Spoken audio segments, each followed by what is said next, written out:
Financial leadership is changing. CFOs no longer record history. They make history. This podcast will help you become a better leader, strategic thinker, and digital visionary. Welcome to Secrets of Rockstar CFOs, the ultimate podcast for chief financial officers. Follow along as Jack McCullough engages in exciting chats with accomplished CFOs, learning how they overcame obstacles and positioned their companies for the future. Here's your host, Jack McCullough.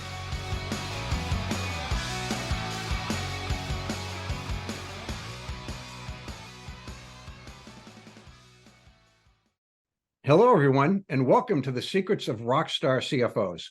I'm your host, Jack McCullough, the founder of the CFO Leadership Council. You can follow us online at www.rockstarcfos.com. We have a phenomenal guest today, so let's just get right into it. Let's rock. Today's guest is Jack Hartung of Chipotle. He is one of the longest tenured CFOs in the United States. Jack, welcome to the Secrets of Rockstar CFOs. Hey, Jack, great to be with you. Great. And for the maybe 1 out of 200 people who perhaps have not heard of your company, do you want to give a little bit of an overview of Chipotle? Yeah, it'd be my pleasure. Chipotle is in what's called the fast casual part of the restaurant industry. And, we were really one of, if not the pioneer that helped create this category. The idea being that we're somewhere in between traditional fast food, like the McDonald's with the drive-through and Taco Bell, things like that.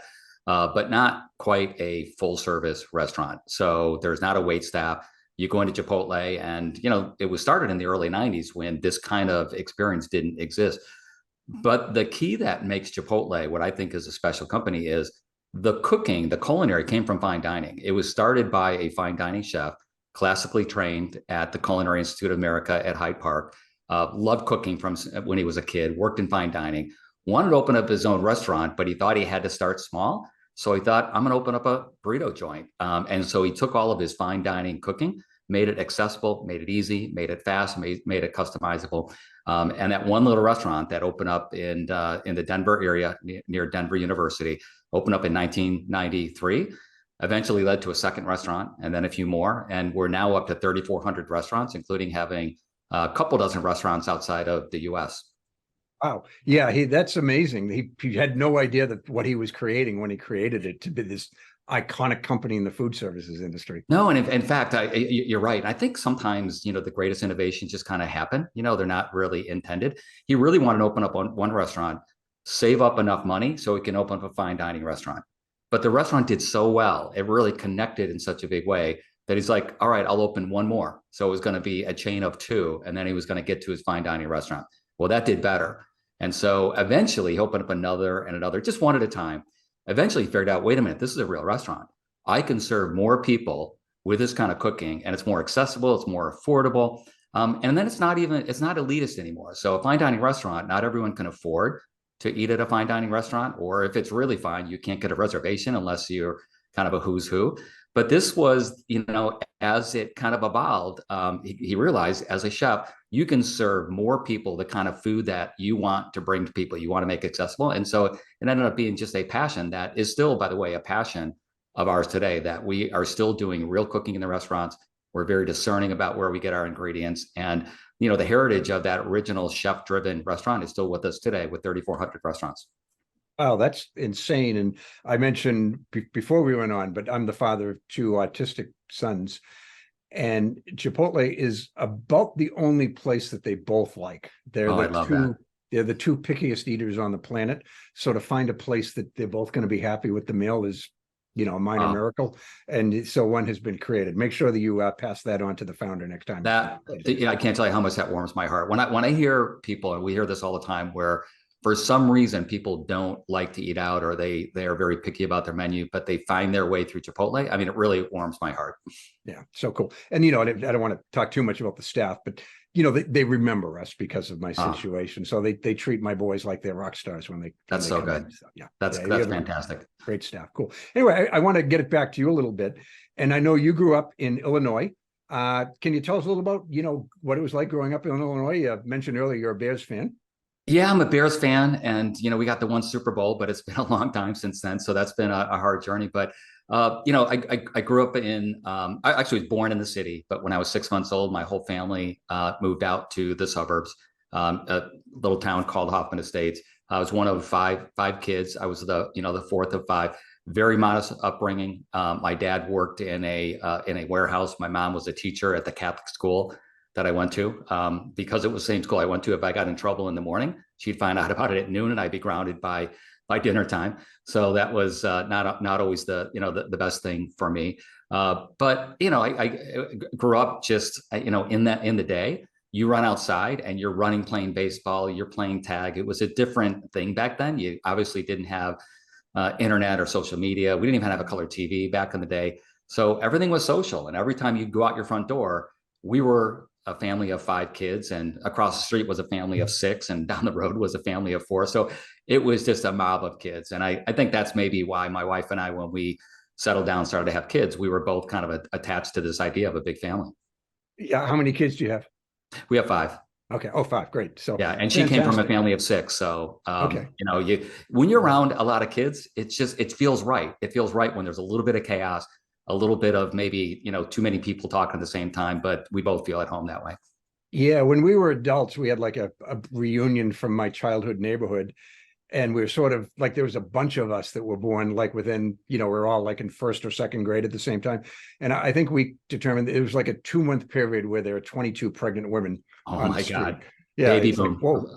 A neighborhood baby boom. That's yeah, awesome. something like that. Pregnancy can be contagious in certain circumstances, I guess, but cool. But anyway, so go up, fun childhood in Illinois. What attracted you to business and accounting in particular? Because are you an accounting undergrad? Yeah, well, really accounting and economics undergrad. Then I got a master's with a focus on finance. The reality of it is I just always liked numbers and problem solving. I liked analyzing things and try to solve the problem. So I remember back when I was in grade school, my mom, who used to like to do crossword puzzles, she would order this magazine, and it would come every week or every 2 weeks, whatever. She'd do all the crossword puzzles, and I'd find the magazine, and I don't know, maybe I was 10 or 12 years old. And she would leave all the kind of the word problem solving things where like Sally and Billy went to the store with $5. And I used to like to figure that stuff out. And any kind of a puzzle like that where it took some kind of analytics, I just liked doing that kind of stuff. As I got into high school, as I got into junior high and then high school, and I definitely was attracted to the more math oriented, analytical type subjects. My older brother, who was 4 years older, he was at the University of Illinois in Champaign. He was in the accounting program. And I'm like, well, what's accounting? And he told me what accounting was. And it's like, you basically keep track of how well a company's doing, and you can see all the numbers. And, you'd be the one that would identify whether a company's succeeding or failing. And he said, by the way, there's a lot of demand. There's a lot of jobs here. So I'm like, all right, we'll try accounting. And then as I got into school, you had to take all the electives. I just, as much as I could, take electives that were in economics, which was also analytical problem solving, into finance. That's just all the stuff that I gravitated to. And so it's still something I get a kick out of. I love dealing with in business, whether it's, the Chipotle business, whether it's helping other businesses as well. I love the idea of sitting down and figuring out, looking at the whole picture and figuring out from an analytical, data-driven standpoint, how can we solve this problem? How can we help this business go to a whole nother level? So it's always been kind of in my genes. And, I have to thank my brother for just putting me on the right path so I can find the right career path that got to me where I'm at today. Lately, it worked out well for you. So, well, I was looking at your background. And so you worked at 18 years at McDonald's. I never heard of that. Is that like a local niche type of burger joint in Illinois or something like that? Yeah, it's a little stand, a little hamburger stand. No, I got a kick out of it, Jack, because on your bio, and I know public company, so you have to disclose everything. But he formerly worked at McDonald's, it went on to describe what McDonald's was. A hamburger business. In case anyone didn't know. Well, that was not my language. I'm sure it was the lawyers that said we had to describe what it was. So, right. Yeah, it's weird for how long I've been out in the business world.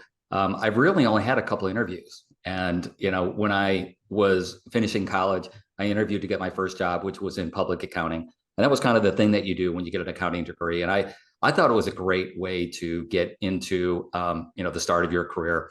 And what I mean by that is public accounting means you go to different clients, different companies.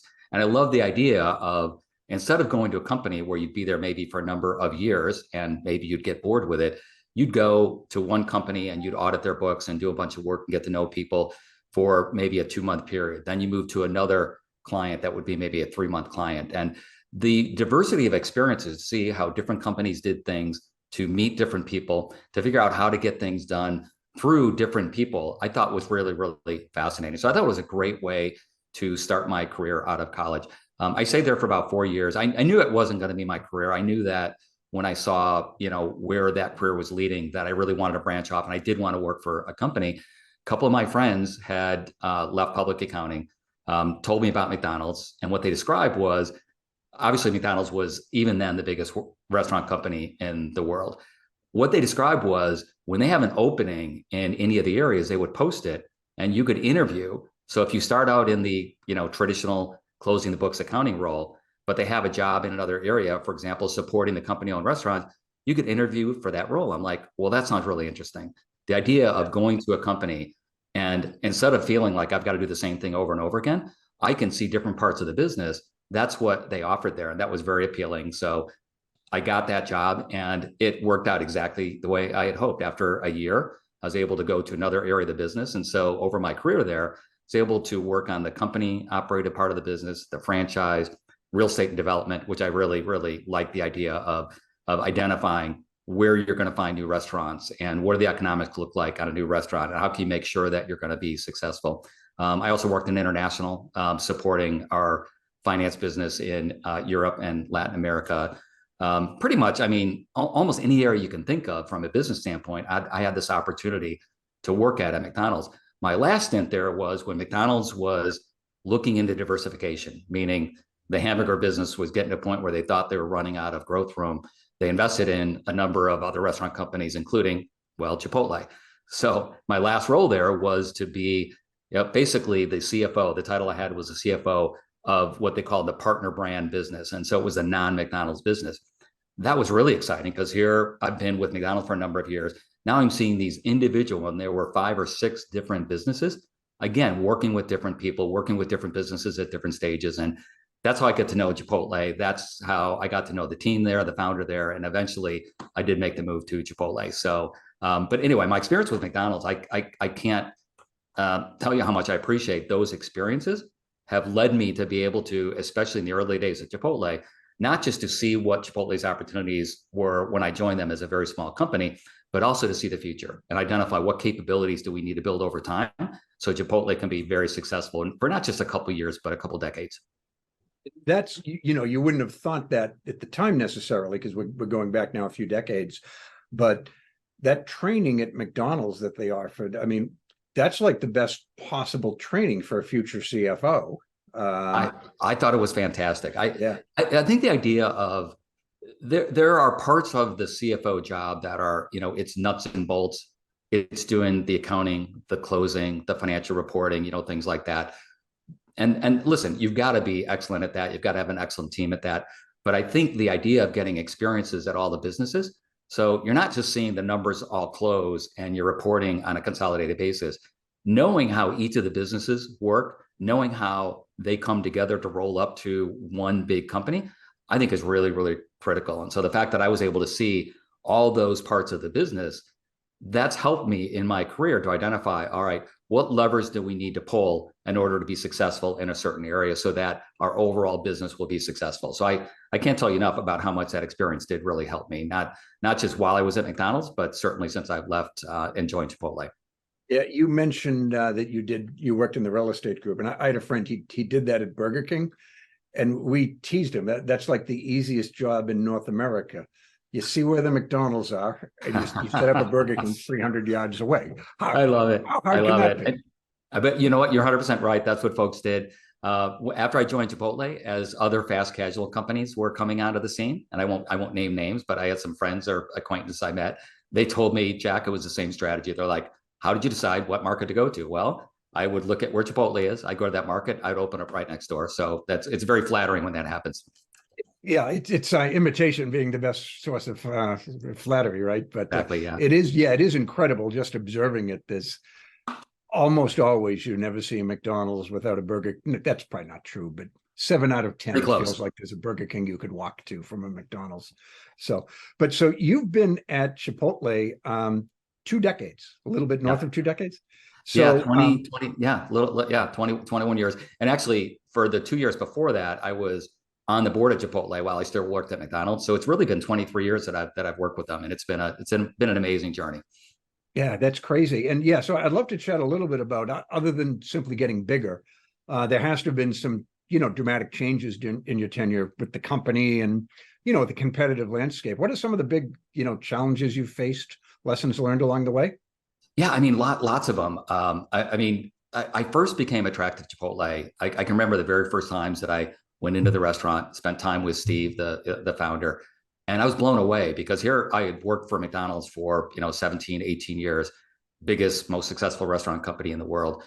And then I saw this young chef who was teaching me about how they made the rice. And I'm thinking rice is just something that's a filler, that you have to work through to get to the other food that has all the flavor.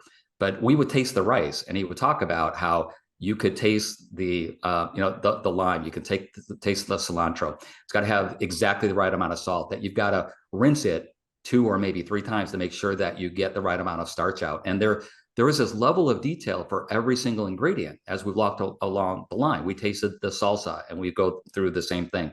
We taste the meat, the chicken, and you had to taste the char. And you wouldn't taste salt if it was seasoned correctly, but you would taste really delicious, succulent chicken. And so now here I'm a finance guy, and I'm learning about all these tastes. And all I know is this burrito tastes delicious. But when I went through and tasted all the ingredients and went through the line with Steve, and he told me what he was trying to accomplish with each ingredient, I'm like, okay, well, this is why the end result, this burrito, is so delicious, because you've got a chef that cares about every single detail about everything that is on that line. I'm like, all right, I've never seen anything like this. I was very enamored by it. I did not think at the time that I would be joining Chipotle a couple of years later, but I certainly did think this is the future of how food is going to be consumed. This is the way people are going to want to eat in the future. So it's very exciting to see those early days of where Chipotle was and where it possibly could head. That's absolutely fascinating. And the vision, it's probably exceeded expectations since you joined, I would guess, right? I mean, you described Yes. it as kind of a small company at the time you joined. It's now not a small company.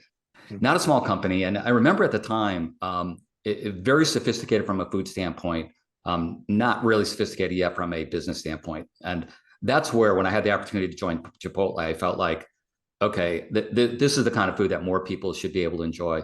But it's not going to happen unless the business model and the business results are strong.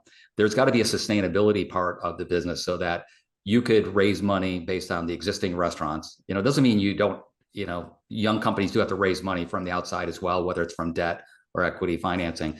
But my thinking was, you really have to have a sustainability here so that you can invest in your own growth. You can invest in higher quality ingredients. You can invest in people so you can run your own restaurants. Now, along the way, you asked about challenges, and I didn't mean to dodge that question, but going public a few years, we went public in 2006, about 4 years after I joined. That was very exciting and very challenging at the same time, something I'd never been through before. That was very exciting. We went through the Great Recession after that, and again, very much of a challenge. We've had additional challenges through the years, and most recently, the pandemic, that had a global impact on everybody. And what I think I'm most proud of is, as we've navigated through any of these challenges, the original ethos and the purpose of Chipotle didn't just remain or didn't just survive; it got stronger. And that's so important to me along the way. That as companies grow, sometimes they lose their way a little bit. With Chipotle, the heritage of where we started, the fact that we're food-based, culinary-based, and we care about the ingredients. We don't have any additives, whether preservatives or colors. We only have 52 or 53 ingredients. I lost track now. And none of them are chemicals or preservatives or anything. And that took a long time to really work through to get to that point. And so the food ethos that we have today is as strong, if not stronger, than we had, back in those early days when I was going through the line with Steve, our founder of Chipotle. Yeah, it's interesting because, I tend to think of great chefs as artists, basically, right? So, you're able to keep the art pure despite the business success that you've had along with it, which I have to think not a lot of companies are doing that, right? You sort of, as you grow, you sort of need to make some quality compromises to continue the growth and achieve the opportunity. It doesn't sound like you've made any on the food side of it. 100%. And I think one thing that was important in the early days, and there's a couple of great books. There's an author named Jim Collins who I got the chance to meet a number of years ago. He was at Denver, University of Colorado in Boulder, and he had a number of observations about successful businesses, that some of which I really remember and thought it applied to Chipotle. One of which is called the genius of and most companies and most people would think about, you can have A or B, but you can't have both. Chipotle broke that, and really, saw the genius of and the idea of genius of and is you don't make the compromise. So if you want to make, for example, food accessible and affordable, and you want to have high quality food, and you want to serve it at a fair price, so you could say there's a genius of and. Most folks would say, most finance professors would say, you can't do that. You can have premium ingredients, or you can have affordable prices, but not both. But we worked really hard on our supply chain. We worked really hard on our business model so that we would find efficiencies in everything else in the business except the food, so we can invest in the food. And as a consumer, what better way to enjoy a great meal to find out that this is a company that is spending less on all the P&L line items like utilities and rent and maintenance and repairs and things like that you don't care about, so they can spend more money on the food. And so there were some adages or some sayings along the way that reinforced what Chipotle was all about. But I think you're right that it's more common for businesses as they grow to make little compromises that seem okay at the time, but then you make another little compromise, and before you know it, it's like, wait a minute, what happened? In our case, what happened to our food? And we haven't done that. We've made the food better along the way, not compromised. Well, that's cool. I remember a case study I did in grad school. It was I won't mention the company, but it was a faster food company, and I think they were dealing with, it was like quality, price, speed, pick two. They basically gave up. They just said, we can't do all three. And unfortunately for this company, I believe that the one that they decided to compromise on was the quality of the food. They wanted to make it affordable, and they wanted to get it to people quickly. They thought that was more important than other things. But it's a brand, and I'll tell you what, that's a brand killer. The problem with trying to win on price is the easiest thing to copy. No matter what business you're in, if all you are is low prices, that's the easiest thing in the world. And with Chipotle, I think what really makes us special from a business and a brand standpoint, we do have affordable prices. Like if you look at Chipotle versus other fast casual, we're at or below. We invest in premium ingredients. We pay more for the naturally raised meats and the organics and the locally raised and things like that. So we do pay more for our ingredients, and yet we have high margins. And so when you have those three together, that's really, really hard to have all three, but it makes our business sustainable. It allows us to invest in higher quality food, so we can continue to make sure that the food is sustainably raised with respect for the animals, the farmers, the environment.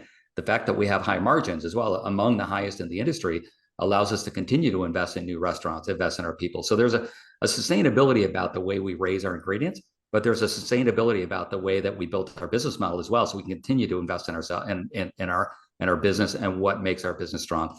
We've never had any debt, Jack. Like we went public. We went public in 2006. We theoretically still have the money we raised. We raised over $100 million back then. We still have it because our cash balance never dipped below $100 million. And so we've been able to sustain and invest in our future without, like during the great pandemic, during the pandemic, during the Great Recession, we didn't get to a point where we were like running out of cash or we had to, renegotiate our loan.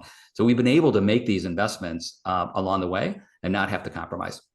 Interesting. So I want to chat a little about your career, because you're a bit of an anomaly, not exactly a unicorn, but I think anomaly is the right word. So according to, I think, Spencer Stewart, the average tenure for public company CFO is just a little bit north of 4 years. And here you are, Jack, you've worked for two companies. You've had more than two jobs, but you've worked for two companies over 40 years. I believe that's accurate to say. Yeah. So what sort of, you're clearly amongst the longest tenured public company CFOs out there. So tell us a little about, what's led to the longevity. Was this a conscious thing? Because I know people who consciously say, I'm going to change jobs every 5 years. Well, not a conscious thing. but I am somebody that I really get attracted to things that I buy into. And when I buy into something, I really, I commit to it. And when I commit to it, as long as it's still fun and as long as that there's an opportunity to continue to move the business forward, towards, in our case, our purpose, that's energizing to me. And so if you would have asked me, over 20 years ago when I joined Chipotle, how long do you think you're going to be here? It would not have been 20 something. If you would have told me, Jack, I think you're going to be here 20 years, I would have said you're nuts, absolutely nuts.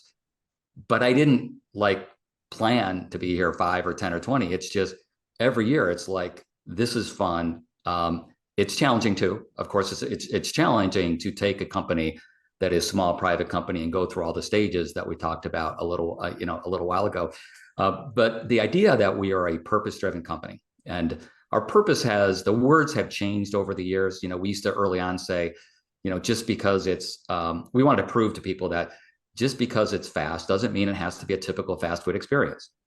And you don't really have to explain that to people because they're like, oh yeah, the typical fast food experience, there are things that they don't really appreciate about it. And Chipotle does elevate, that experience. Our purpose today is to cultivate a better world. And we do that through sourcing of our ingredients, the way we treat our animals, the way we treat our farmers, and the way we invest in our people. And we invest in their growth and their, they have attractive careers when they come to Chipotle if they commit to our purpose as well. So the idea that Chipotle is purpose-driven, and you combine it with, I'm fortunate to work with a great leadership team, a great, teams that I work with in the accounting, the finance, supply chain. These are great people. And when you're on a winning team of people that you like to work with, that are among the best in the industry and what they do, and they're also good people that you want to, hang around with, it doesn't feel like a job. It doesn't mean it's not hard, but it feels like more of a mission, more of a passion, something that you're enjoying doing together. So that's the way I would describe it. I've just been very lucky that I found a company and was able to work with great people that have this common goal in mind to cultivate a better world. Interesting. So you mentioned Chipotle's mission, and it's was it to improve the world or to make the world cultivate better? A better world. Cultivate a better world. Yep. More articulate way of saying it than I do. So, it's easy to say, of course, right? But you guys seem to be living and breathing it for sure. So what are some of the other things that you're doing along those lines? I know, from what I read about you, you're on the cutting edge of sustainability efforts, for example.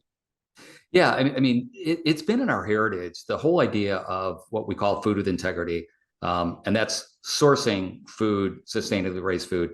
It started over 20 years ago. It started just before I joined Chipotle. And if you think back then, that wasn't really a thing. Now we have ESG and people are into sustainability and they're into reading labels. And, we've got Whole Foods, which, I don't know if they were around in the early 2000s, but I wasn't aware of them at that time. So Chipotle was really very early on in understanding how food is raised. And it started with pork. And it really started with our founder, Steve, was reading an article about free-ranging pork.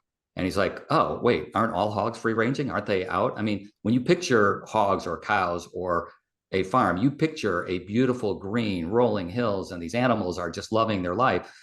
Well, if you actually go look at the way most hogs are raised, it's not that at all. Most are raised in confinement. And so Steve read this article about naturally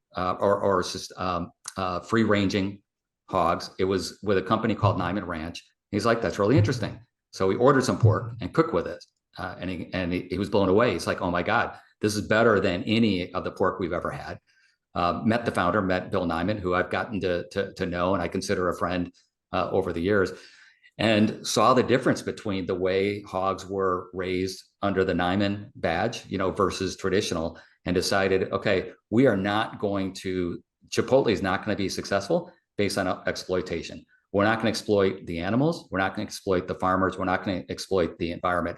That was really when the fuse was lit. And just little by little, we moved to, let's make sure we do the same thing with the beef that we source, with the chicken. Let's now source local. We buy more locally raised produce than any other company in the country. We try to work with organics as much as possible. There's not enough organics, frankly, to source all of our ingredients. So we're constantly on this journey to source more organic. So anyway, it's been something that was in our heritage very, very early and still very important to what we do today. And it's also been something that, Steve was very insightful, such that when I joined Chipotle, when I first started with them, he took me on farms and he showed me this stuff. And so as a finance guy, when you've seen the two ways and you're like, we want to do it this way, not that way, you then start thinking about what can we do? What should we do to build a business model to support this way, the right way to do it? And so we did that at a very early stage when we were much smaller. And so the supply chain now has grown with us to support the way that we source ingredients. That makes sense. So you were kind of into sustainability before Yes. it was cool and before it was a government mandate, for sure. So 100%. And we were doing it, Jack, at a time when you couldn't really charge a premium. Like if you charged $1 more for naturally raised burrito, people wouldn't necessarily say it's, do I really want to pay $1? I don't know. I don't really understand what that was. So we had to be scrappy and we had to build a business model around being efficient so we can invest in this, in this food. So I think those early days of committing to something we believed in so much and finding a way has helped us be, have this strong business model that we have today and allows us to continue to invest in this higher quality food. yeah, I remember at one point in my life, I don't now, but people who would pay extra for something naturally raised. I just would have thought they were strange people. It's like, why? What difference does it make, right? But I agree with him, and I didn't understand it either until you spend time on farms. And let's face it, not many people spend time on farms. I mean, it was a real gift for me to actually get to spend time with farmers in fields with the animals, because I never had that experience before. I never had that connection with any of the food that any of us are consuming, whether it's in restaurants and grocers. So it was a real gift, but you can't unsee it. Once you see it, you then have to understand how you want to change that and how you want to build your business, and you want to build it the right way, or at least at Chipotle, we've decided we're going to build it the right way. well, good for you. So I haven't been a CFO for a long time, and I'd say right now I'm probably grateful for that. And I'm trying to think some of the challenges that you and your team are facing. And, so it's, dealing with inflation, rising interest rates. And I dealt with rising interest rates in my CFO career, but, some of the younger CFOs, that's new to them. No more free money, supply chain disruptions, talent shortages, and I'm sure a whole bunch. How are you dealing with this? I mean, it's not unprecedented, but all at the same time, I think it probably is unprecedented, at least for us. It's been, I'd say the last 4 years have been some of the most challenging times that we face. And, I've mentioned some other challenges we've gone through, but nobody expects, certainly even when we were starting to hear about COVID and what it might be, I didn't believe it. I didn't think there would be lockdowns. I didn't think that this was going to be, I thought it was just going to be another flu season. Okay. And some people will get, they'll get COVID and then they'll move on. Well, obviously, when it came very hot and heavy. It affected people's health. Some people didn't make it, unfortunately. I mean, it was nothing like I thought it might be in the early days. I knew it was real when they canceled, I forget which sporting event. I think it might have been March Madness. I'm like, uh-oh, this is real. This isn't going to be just kind of a flu season type thing. Dealing with our restaurants, all of a sudden the volume's dropping. The inability to have staff come into the restaurant. We were fortunate that we have a digital business. It was a growing digital business, but immediately our digital business went from 18 or 20% to, for a while, it was 60 to 70% of the business. And wow. Luckily, the technology and basically we have a separate make line where you can make all the food that you can see when you're in Chipotle and making it along the line. We have a second make line, and we had that before the pandemic started. And so it allowed us to make that pivot. But from a financial standpoint, the sales dropped significantly. We decided we're going to continue to pay our people. And so from a financial standpoint, it did put a big drain on us. I would say the thing that helped us navigate more than anything was, first of all, having great people that were committed to, we're going to do whatever we need to do to keep our people safe, to pivot so that from a in the office standpoint, which we closed our office pretty early. From a restaurant standpoint, we're going to try to keep our restaurants open. We're going to respect our teams that don't feel safe coming in. We still paid them.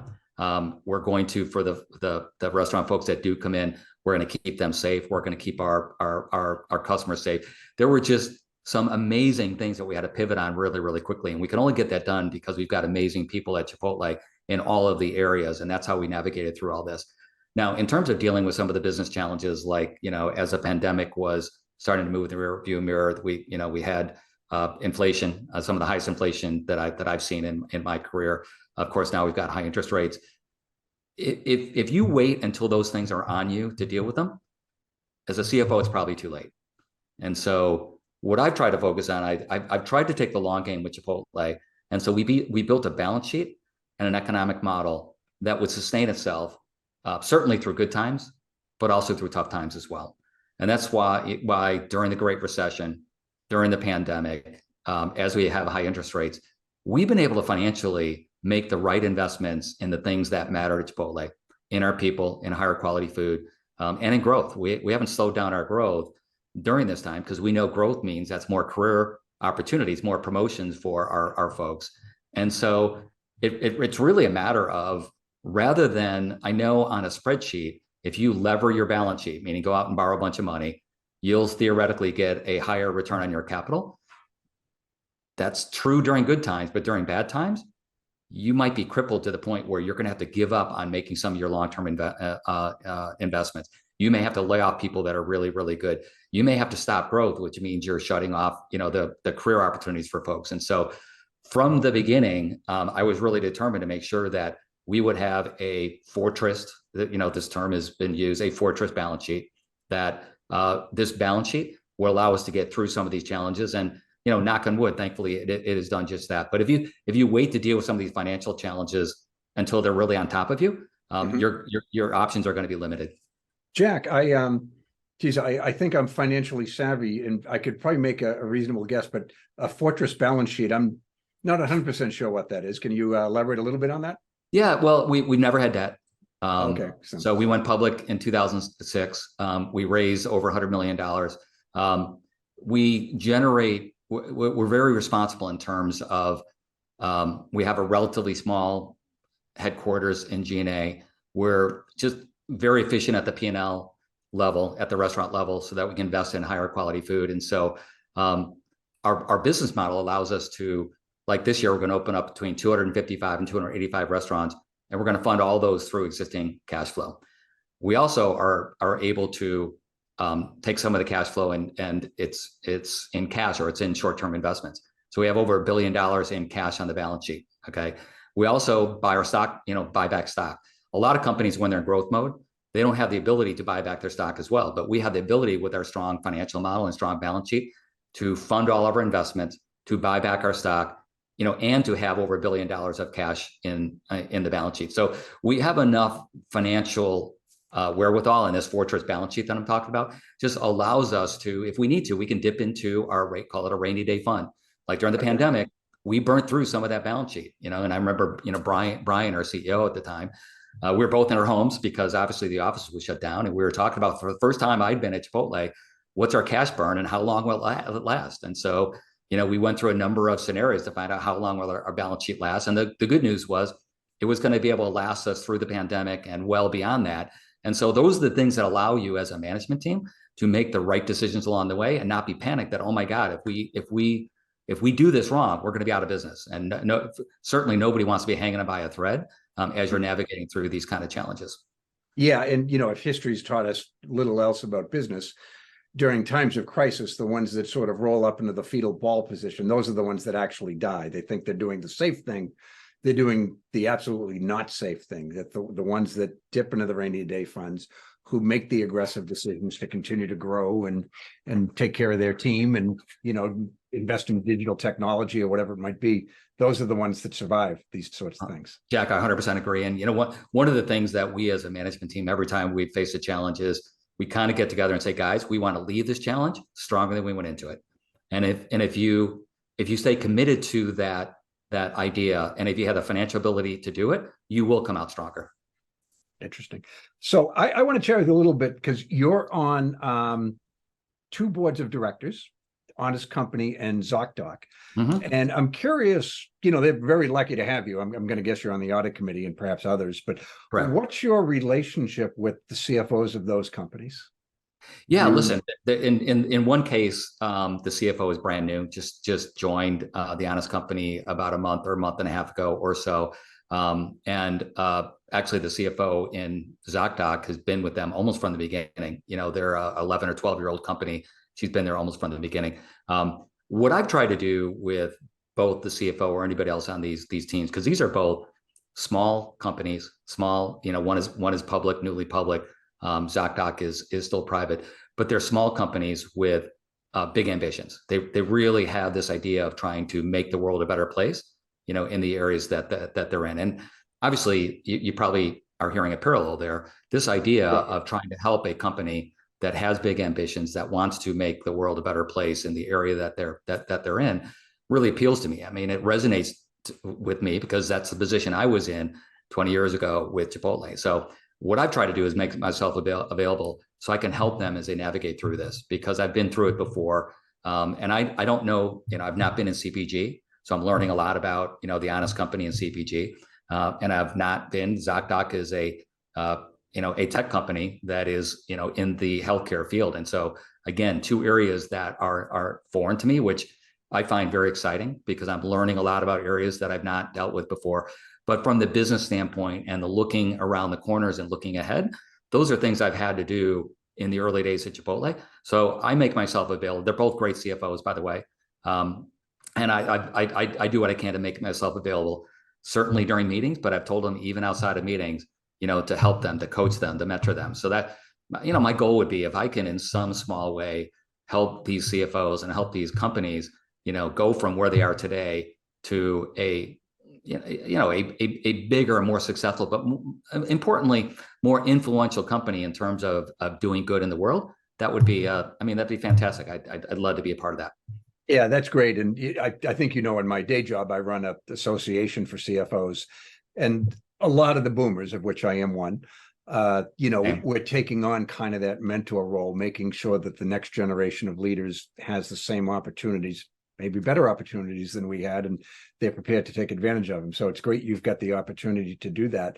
I'm also curious, does being on a board and interacting with two other CFOs, somewhat regularly, does that change the way you attack your own job back at Chipotle, your full-time job? Is it made you like a better, or maybe just a different type of CFO than you otherwise would be?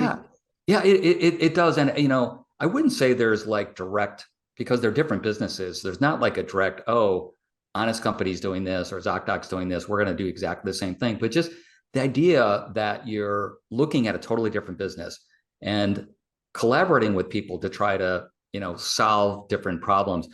I think that just stretches my mind, stretches my imagination. And so while there's not anything direct that I would say, that exactly applies to Chipotle, but especially related to the audit committee, just the idea of thinking about risk and thinking about how you're going to deal with risk. I think there's always a way to stretch your mind a little bit and think about, okay, what can we do at Chipotle that's going to be better? What is the risk that we haven't even thought about yet? I mean, that's probably the most important thing is you could deal with any of the risk or challenges that you know about. But I think what's most important is, how do you think creatively about what's the thing you haven't seen yet? What's the thing that's around the corner that might be coming? So I definitely think this idea of stretching my mind and learning. I love to learn too, by the way. I know, sometimes you can't teach an old dog new tricks, and I'm not saying I'm learning as fast as I once did, but I love the idea of learning through new people that I haven't met before and learning that through new businesses. So I think that helps. I would encourage anybody to, if you're in a learning mode,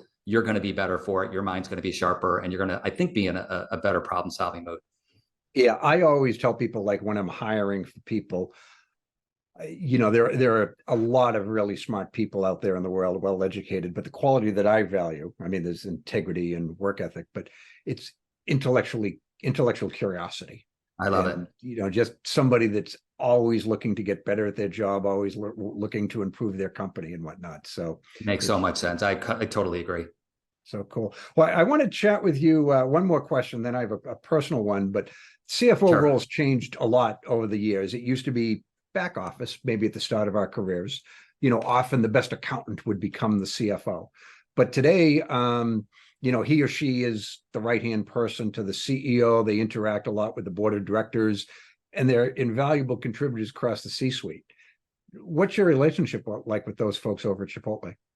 Oh, listen, I'm fortunate. I have such a rock star. I'm going to take your title, a rock star team. I mean, Brian, when he joined us almost 6 years ago, absolutely fantastic.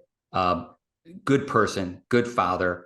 You talked about integrity, highest integrity, but really good instincts about the customer, really good instincts about Chipotle. Like, for me, it's taken me a long time to learn Chipotle, especially in those early days. But Brian came in and instantly had this good instinct about what makes Chipotle special and how do we protect that. And I listen, to be honest, Brian had come from other restaurant companies, and I wondered how that transition would happen. And there was no transition. He just came in understanding what Chipotle was, how we were special to the customer, and then bringing additional capabilities and strategies to bear so that we could take Chipotle to the next level. And that was fantastic.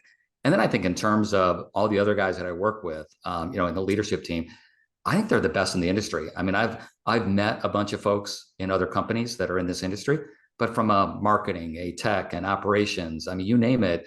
And in terms of our supply chain, our controller, our head of finance, all these folks are the best. I think they're the best in the industry. They're the best that I've met. And so it's a privilege to learn from them. It's a privilege to learn together and problem solve with them. But they're also good people to hang out with. They're good to go have dinner with afterwards. They're good to go to a sporting event or something like that. So it's a dream. I don't think everybody gets this, where you get to work with professionals at the top of their game and also people that you like to hang out with. And I think that's a real gift. And I'm fortunate to be able to have that gift. Well, Jack, I think we ought to give a link. I think a bunch of people are going to be sending your resumes after hearing this episode. It's not often you hear one speak so enthusiastically for their employer, so that's great. But I want to close. One of your colleagues shared with me, you mentioned earlier, you're a father of 5. You're a grandfather of 12.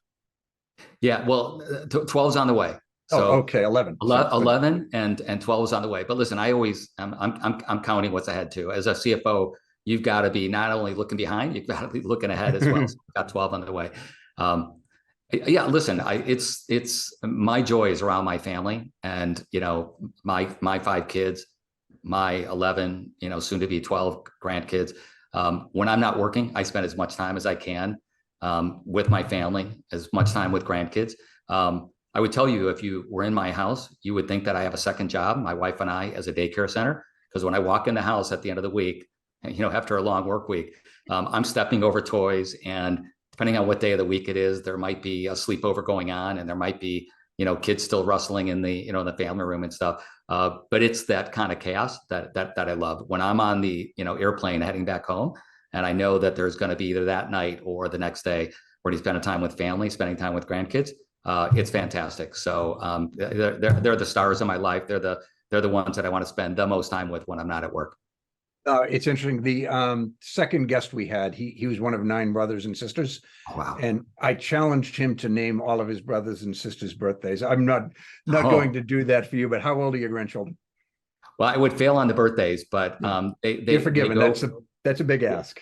Yeah, I think I could probably get their months if I thought about it, but it would take me a little bit of time. But the oldest is 9, the youngest is 10 months, and they're pretty much, there's little clusters of them, which is neat. So there's a couple 8-year-olds and there's a couple 4-year-olds. And so they end up being, almost like brother and sister, because they're with each other so much.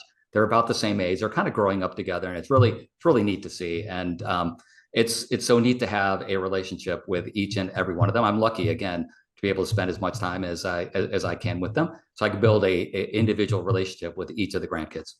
Yeah, it's great because, like, a lot of people my age, I was very close to all of my cousins growing up. But like a lot of young people today, just, people move to different parts of the country, but your family, they've all settled in Illinois. So all stayed in Chicago. My wife and I are blessed. Listen, we encourage you to, because we have fun things to do in Chicago. We will take vacations together and we'll say, okay, we're going to so-and-so, who wants to go? And as long as mom and dad are paying, they're in. So we try to make it fun. And listen, there's a lot of chaos. When you get 22, 23 people together, there's going to be a little bit of loud talking. There's going to be kids who are fighting over toys and stuff, but it's the kind of chaos my wife and I really enjoy. Oh, and I know you're a Bears fan too, right? Unfortunately, yeah. I mean, listen, it's been a rough couple of years. The Bears are going to be on this week. We're going to the game. We actually tailgate every game. We have a group of about 30 of us. So even that is either I will be coming with family, and even if I'm coming with friends, the rest of the group feels like, I've known them for decades now. We've been trying to follow the Bears to see if they can ever win another Super Bowl. So there's a lot of family and a lot of bonding that happens there as well. So even when we leave the field afterwards with another Bear loss, we still have a great time. Well, I'm a Patriots fan, so that 1986 still rubs me a little bit, but I'll say it's still probably the best football team that's ever been. Certainly in my view. I mean, they beat us 46-10, and we were actually a pretty good team.